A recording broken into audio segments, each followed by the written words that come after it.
I've been meaning to get to this from Powerline, John Hinderaker. Not many years ago, the idea of Minnesota as a hotbed of Islamic terrorism would have been laughable. No longer, a mass immigration of Somalis has put Minnesota on the front lines.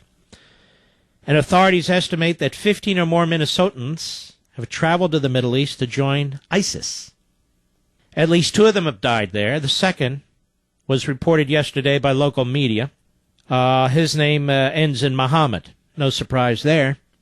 Muhammad won't be coming back, but apparently there's no legal obstacle to his fellow American jihadis returning to the U.S.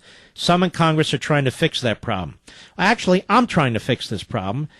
I'm trying to get a national movement to demand that Congress prevent people who join the Islamo-Nazis from coming back to the country, that they automatically lose their citizenship. Automatically. Do I hear an amen?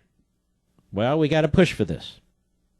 But he goes on, but isn't the issue far broader than the potential return of a few known jihadis?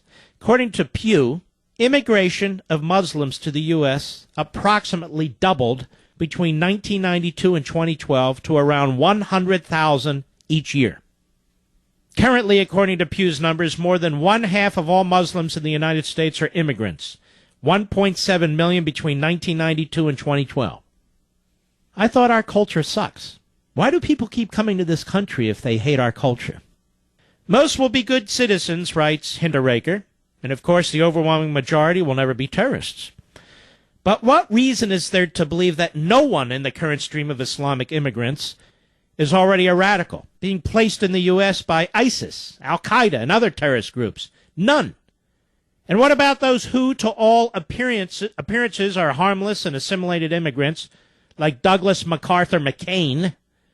I think the only other name they could have given this guy, Mr. Producer, is like, what? George Patton Eisenhower? The first Minnesotan to die for ISIS. Till he became radicalized, McCain was just a regular American kid, as one Fred told the San Diego Union Tribune. How many such regular American kids will be here as millions more enter the U.S. from Islamic countries in the years to come? Folks, we better get control of this border and illegal immigration, and we better get control of legal immigration. What's happened to Britain has largely been legal. Britain has what they call no-go areas. No-go areas. Heavily Islamic, where Sharia law is practiced, if not openly, in the shadows. A completely different culture. No assimilation whatsoever. Terrible, terrible ravaging of women.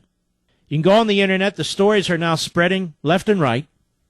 I'd say we're 7, 8, 9, 10 years behind, maybe less, if we don't get control over this. And no, Jeb Bush, it isn't about everybody who comes here loving America. How does Jeb Bush explain Douglas MacArthur McCain? How would Jeb Bush have prevented that? He wouldn't. It seems very odd to me, ladies and gentlemen, that we have politicians in both parties who are prepared to see us take another hit. They really are.